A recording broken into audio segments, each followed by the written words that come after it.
आज का हमारा पहला प्रश्न है गर्भधारण से शिशु के जन्म की अवधि को क्या कहते हैं। तो यहाँ देखिए दोस्तों, जो विकल्प है आपका वयस्कावस्था, किशोरावस्था, प्रसव पूर्व काल और ऑप्शन जो डी है शैशवावस्था या शिशु। तो देखिए यहाँ पर जो आपका प्रश्न है शिशु के जन्म की अवधि गर्भधारण से पूछा गया है। तो ऐसी स्थिति में आपका जो प्रश्न होगा वो प्रसव पूर्व काल होता है, क्योंकि गर्भधारण से शिशु के जन्म की जो अवधि होती है उसे प्रसव पूर्व काल के नाम से जाना जाता है। और प्रसव पूर्व काल का जो टाइम पीरियड होता है वो 280 दिन होता है, अर्थात 9 माह 10 दिन होता है। तो ये आपके लिए अति महत्वपूर्ण प्रश्न है। दूसरे प्रश्न पर चलते हैं। मनोविज्ञान के अनुसार, देखिए मनोविज्ञान के अनुसार बाल विकास की कौन सी अवस्था सबसे जटिल मानी जाती है। ऑप्शन ए बाल्यावस्था, ऑप्शन बी किशोरावस्था, ऑप्शन सी शैशवावस्था या ऑप्शन डी इनमें से कोई नहीं। तो देखिए यहाँ पर जो आपका जीवन का सबसे कठिन काल माना गया है वो किशोरावस्था। एक मनोवैज्ञानिक है, उनका नाम आप लोग याद रखिएगा। कई बार क्वेश्चन परिभाषा के रूप में, डेफिनेशन के रूप में पूछा जाता है, और वो परिभाषा है, प्रश्न इस तरह से पूछा जाता है कि किस मनोवैज्ञानिक के अनुसार किशोरावस्था जीवन का सबसे कठिन काल है या जटिल काल है। तो आपको याद रखना होगा, वहां पर आपका उत्तर क्या होगा, किलपाइट्रिक। और यहाँ प्रश्न पूछा गया मनोविज्ञान के अनुसार बाल विकास की कौन सी अवस्था सबसे जटिल काल व कठिन है। तो यहाँ आपका जो उत्तर होगा किशोरा अवस्था होगा। अगले प्रश्न पर चलते हैं। चरित्र का विकास होता है ऑप्शन ए इच्छा शक्ति द्वारा, दूसरा है वर्ताव व व्यवहार द्वारा, ऑप्शन सी नैतिकता द्वारा और ऑप्शन डी जो है उपरोक्त सभी के द्वारा। तो देखिए यहाँ पर जो एक महत्वपूर्ण बातें कही गई हैं कि चरित्र का जो विकास होता है वो किस किस एंगल से होता है, कैसे कैसे हमारा चरित्र का डेवलपमेंट होता है, हमारे मॉरल का। तो यहाँ पर देखिए जो पहला विकल्प है वो इच्छा शक्ति। जिस व्यक्ति की इच्छा शक्ति दृढ़ होती है, संचय होती है, निश्चित होती है, उस व्यक्ति का चारित्रिक विकास क्या होता है, बहुत अच्छा होता है। अगला वर्ताव एवं व्यवहार के द्वारा, जो बालक है उनके साथ जो व्यवहार किया जाता है, कभी कभी अक्सर देखा जाता है चाहे विद्यालय में हो या उनके घर में, अकारण बिना किसी ठोस कारण के बच्चों को डांटने लगते हैं। तो ऐसी स्थिति में जो व्यवहार होगा उसके कारण बालक के चरित्र का भी निर्माण होता है, क्योंकि संतुलित होगा तो संतुलित चरित्र का विकास होगा, और अगर वह व्यवहार असंतुलित है तो ऐसी स्थिति में बालक का जो चरित्र का विकास होगा वह भी कैसा होगा, असंतुलित होगा। तो यहाँ पर यह ध्यान देने योग्य बातें हैं कि चरित्र का विकास इच्छा शक्ति के द्वारा भी होता है, वर्ताव एवं व्यवहार के द्वारा भी होता है और नैतिकता के द्वारा होता है। तो यहाँ जो आपका विकल्प सही होगा उपरोक्त सभी के द्वारा क्या होता है, चरित्र का विकास होता है। दोस्तों इस बात को ध्यान रखिएगा। अगला प्रश्न है आपका, अल्पवयस्क बच्चों के अधिगम में अभिभावक की क्या भूमिका होनी चाहिए। संवेदनात्मक, अग्र सक्रिय या उदासीन या निषेधात्मक। तो यहाँ पर जो आपका अत्यंत महत्वपूर्ण है, तो देखिए यहाँ पर जो विकल्प दिया गया है, क्योंकि अल्प वयस्क बच्चों के अधिगम के बारे में पूछा जा रहा है, तो यहाँ पर अल्पसंख्यक बच्चों के अधिगम में अभिभावक की जो भूमिका होगी वो अग्र सक्रिय के रूप में होगी, जिससे उनके द्वारा कार्य में भटकाव की स्थिति न उत्पन्न हो और वो अपने कार्यों का सही से संचालन कर सके। अगला प्रश्न है, बचपन का सांप्रतिक दृष्टिकोण की मान्यता है। तो यहाँ पर जो है देखिए यहाँ पर एक शब्द दिया गया सांप्रतिक दृष्टिकोण। तो इस प्रश्न को हम क्या करते हैं कि शब्द के अर्थ को ना समझते हैं, और ना समझने के कारण प्रश्न हमारे क्या होते हैं, गलत हो जाते हैं। ऐसी स्थिति में हमको देना है कि समान प्रतिमान का जो दृष्टिकोण वो किस मान्यता पर डिपेंड करता है।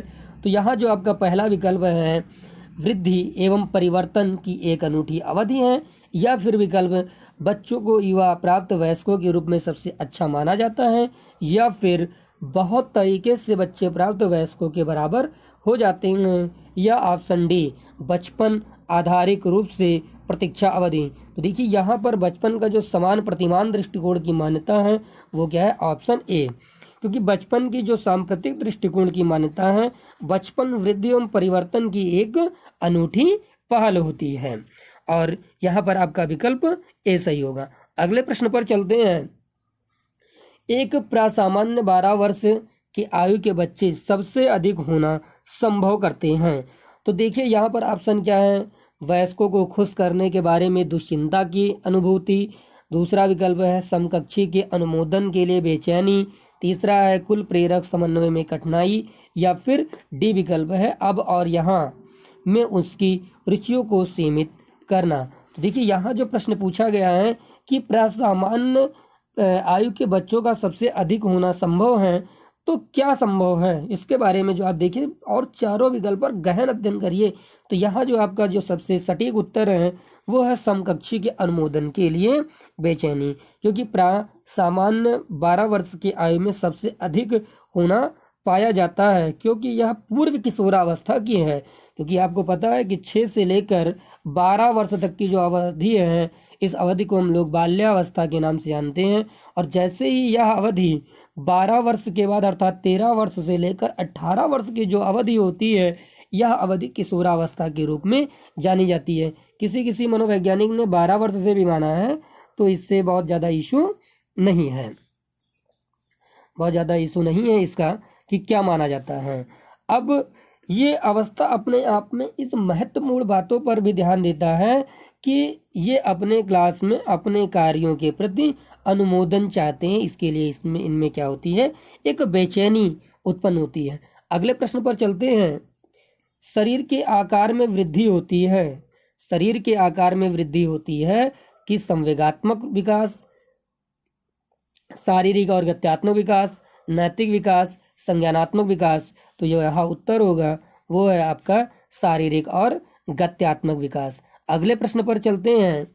एक 13 वर्षीय बालक जो अपनी बात बात में बड़ों से झगड़ा करने लगता और हमेशा स्वयं को सही साबित करता है, यह विकास की किस अवस्था में है? तो इसका जो उत्तर होगा दोस्तों किशोरावस्था है, क्योंकि किशोरावस्था में स्टेनले हॉल ने कहा कि किशोरावस्था के जो बालक होते हैं उनमें बड़ा तूफान उत्पन्न होता है, और तीव्र तूफान की अवस्था, ज्वार की अवस्था, विरोध की अवस्था आदि शब्दों के रूप में किशोरावस्था को परिभाषित करने का जो श्रेय जाता है वो स्टेनले हॉल को जाता है। और यहाँ पर जो एक शब्द आता है विरोध, तो विरोध की बात यहीं पर स्पष्ट हो रही है कि बालक अपने बड़ों से झगड़ा करने लगता है और बात बात में अपने को सही साबित करने का प्रयास भी करता है। तो यहाँ जो आपका उत्तर होगा वो किशोरावस्था होगा। अगले प्रश्न पर चलते हैं। मानसिक विकास को प्रभावित करने वाले कारक, क्या क्या कारक है? क्योंकि मानसिक मेंटल डेवलपमेंट की बात कर रहा है, तो उसको प्रभावित करने वाले कौन कौन से कारक हो गए? उसमें है पहला वंशानुक्रम, परिवार का वातावरण, परिवार की सामाजिक स्थिति, या फिर उपरोक्त सभी। तो यहाँ पर देखिए कि मानसिक विकास को प्रभावित करने वाले कारक में आपके उपरोक्त तीनों हैं, वंशानुक्रम के रूप में भी, परिवार के वातावरण के रूप में, परिवार की सामाजिक स्थिति। तो यहाँ जो आपका विकल्प होगा उपरोक्त सभी होगा। अगले प्रश्न पर चलते हैं। शैशवावस्था की मुख्य विशेषता क्या नहीं है? अब देखिए यहाँ पर एक शब्द आया है नहीं है, और ऐसे प्रश्न हम लोग क्या करते हैं, प्रश्न को ध्यान न देके और हमसे केवल इतना ध्यान देते हैं शैशवावस्था की विशेषता और समझ लेते हैं विशेषता पूछा जा रहा है कि इसकी क्या विशेषता है, जबकि प्रश्न क्या पूछा गया है कि नहीं। और ऐसी स्थिति में अब देखिए विकल्प क्या है, चिंतन प्रक्रिया, सीखने की प्रक्रिया में तीव्रता, या सीखने की प्रवृत्ति, अनुकरण द्वारा सीखने की प्रवृत्ति। तो देखिए यहाँ पर जो BCD विकल्प है ये शैशवावस्था की प्रमुख विशेषताएं हैं, और यहाँ चिंतन की जो अवस्थाएं मानी जाती हैं वो चिंतन की अवस्थाएं इसलिए नहीं होती इस अवस्था में क्योंकि चिंतन की जो प्रक्रिया होती है वो जागृत नहीं होती, क्योंकि यह विशेषता हमारी मानव विकास के तीसरी अवस्था किशोरावस्था से संबंधित है। और ये सीखने की प्रक्रिया में तीव्रता, जिज्ञासा में प्रवृत्ति, अनुकरण द्वारा सीखने की प्रवृत्ति, ये सभी अवस्थाएं शैशवावस्था से संबंधित हैं। अगला प्रश्न पर चलते हैं। शारीरिक विकास का क्षेत्र है, जो शारीरिक विकास का क्षेत्र है वो किस पर डिपेंड करता है? तो ये हमारे स्नायुमंडल पर डिपेंड करता है। बाकी स्मृति, समायोजन, अभिप्रेरणा, ये तीनों किसके पक्षधर हैं? ये तीनों मानसिक विकास के पक्षधर हैं, या उनका हम कह लें कि क्षेत्र होता है। तो ऐसी स्थिति में हमारा जो शारीरिक विकास का जो क्षेत्र है वो किससे संबंधित है? स्नायुमंडल से संबंधित है। आइए अगले प्रश्न पर चलते हैं।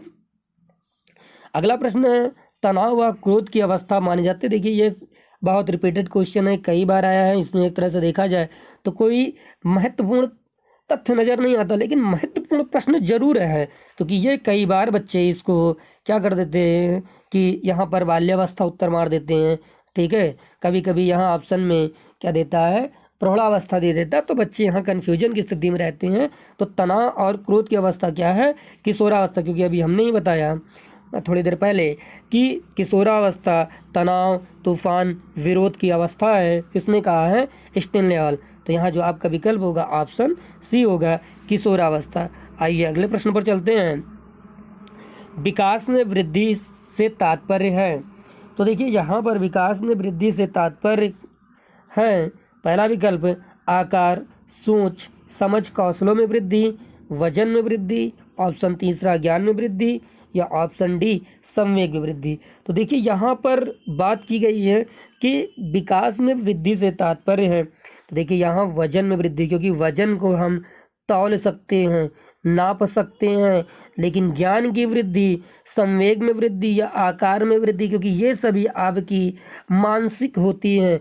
जो मानसिक स्तर पर होती है उसको हम ना तो नाप सकते हैं ना तो तौल सकते हैं। ठीक है, और ऐसी स्थिति में विकास में जो वृद्धि का तात्पर्य होता है वह किससे होता है? वजन में वृद्धि। क्योंकि विकास में वृद्धि का तात्पर्य जो है वजन में वृद्धि, और ऐसी स्थिति में वृद्धि मात्रात्मक होती है जो एक निश्चित समय तक चलती है, इसीलिए वजन में वृद्धि को विकास में वृद्धि माना जाता है। अगला जो प्रश्न है, किस मनोवैज्ञानिक के अनुसार ये बताया गया कि विकास एक सतत और धीमी प्रक्रिया है? तो विकास